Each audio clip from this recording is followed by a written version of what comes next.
जे ओबीसी आरक्षणात आपण आरक्षण मागतोय, ह्या आरक्षणात पूर्वीपासूनच आपण आहेत.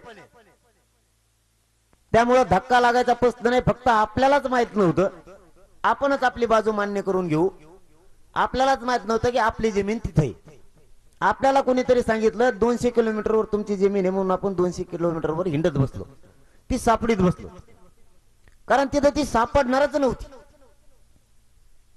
माझी जमीन उदाहरणार्थ जर अंतरवालीत आहे आणि मी जर नांदेडला जाऊन सापडले, ती सापडेल का? कारण ते सर्वे नंबर, गाव नंबर, जिल्हा नंबर ते इथला. ही परिस्थिती आपली आतापर्यंत झाली. त्यामुळे आपण ओबीसी आरक्षणात येत, कोणाला धक्का लागायचा संबंध नाही. फक्त याला राजकीय इच्छाशक्ती लागते. जर मतासाठी, यांना मत मिळवण्यासाठी जर हे म्हणणार असले ओबीसी आरक्षणाला आम्ही धक्का लागू देणार नाहीत, ह्या शब्दावर आम्ही ठाम आहेत, जर असं सरकार म्हणत असेल तर ही मराठ्यांची फसवणूक. कारण मराठ्यांच्या ओबीसी आरक्षणातल्या नोंदी सापडल्या. दुसरा मुद्दा, ओबीसीला धक्का मराठ्यांचा लागतच नाही. फक्त मतासाठी तुम्ही आमच्या संग खोटं बोलताय की ओबीसीला धक्का न लागता आम्ही तुम्हाला आरक्षण देतो. त्यांना धक्का लागतच नाही. तुम्ही त्यांच्या मतासाठी आमच्या पोराचे मुर्दे पाडणार का आता? म्हणजे मराठ्यांना इतकं हलक्यात घेऊ नका, हे तुमच्या सगळ्यांच्या वतीने मी सरकारला सांगतो. त्यांच्या मतासाठी तुम्ही आमचे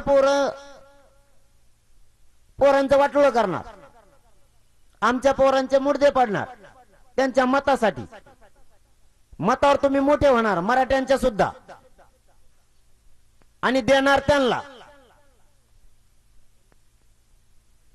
तुम्ही मराठ्यांचं मत घेऊन मोठं होणार, गोरगरीब मराठ्यांचं मत घेऊन मोठं होणार, श्रीमंत मराठ्यांचं, शिक्षकांचं, नोकरदार वर्गांचं, व्यावसायिकांचं मत घेऊन तुम्ही मोठं होणार. मारणार कोणाच्या पोरं त्यांचे. म्हणजे मोठं करायचं मराठ्यांनी. आणि आरक्षण कोणतं देणार? आमच्या नोंदी असून तुम्ही आम्हाला, जिथं आमची जमीनच नाही ते, म्हणजे त्या वावरावाला कवर ठेवणार आहे. तुम्हाला लक्षात आलंय का मी काय बोलतोय ते?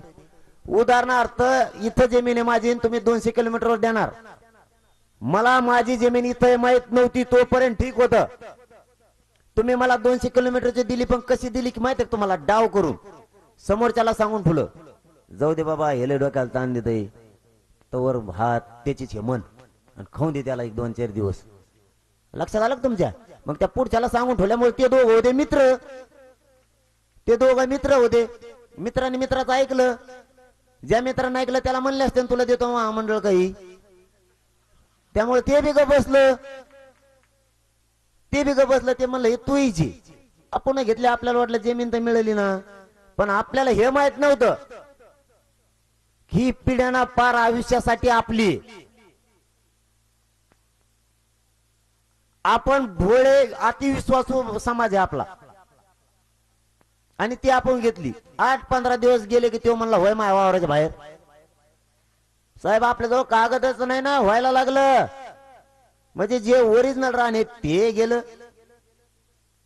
जे डुप्लिकेट तुमचं पक्क आहे म्हणून दिलं होतं ते बी म्हणतो बाहेर होय.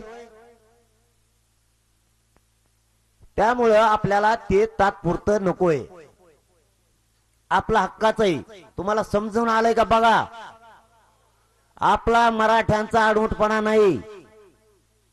ओबीसींच्या लेकरांचं काढून आपण घेत नाहीत. एवढा प्रामाणिकपणा मराठ्यात आहे. फक्त आता ओबीसींना म्हणणं गरजेचं आहे आमची इमानदारी जागी झाली, असं ओबीसींना म्हणणं गरजेचं आहे.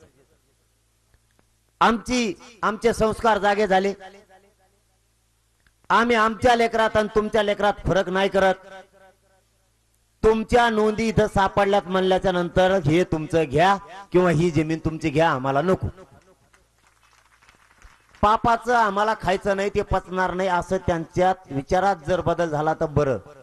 मराठे समजून घ्या. पुन्हा पुन्हा मी तुम्हाला काय सांगतो, आपण त्यांचं घेत नाहीत, आपलं घेतोय.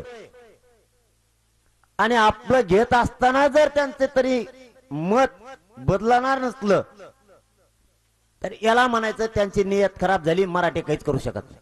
मराठ्यांचा मग नावेला जे आम्ही ते घेणार आहे.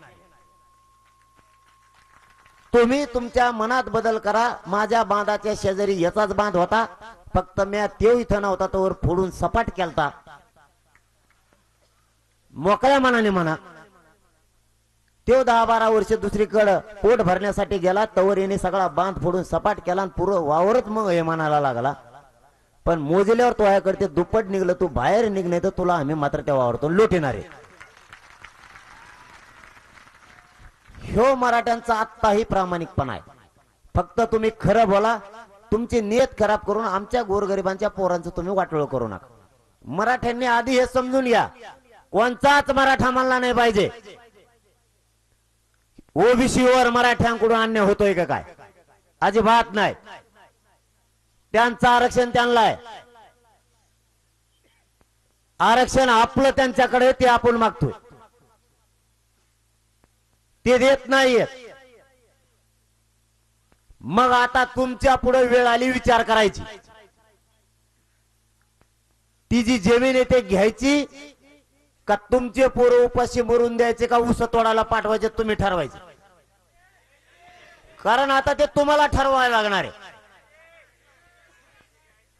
त्याचं आपल्याला 1 इंच बी नको.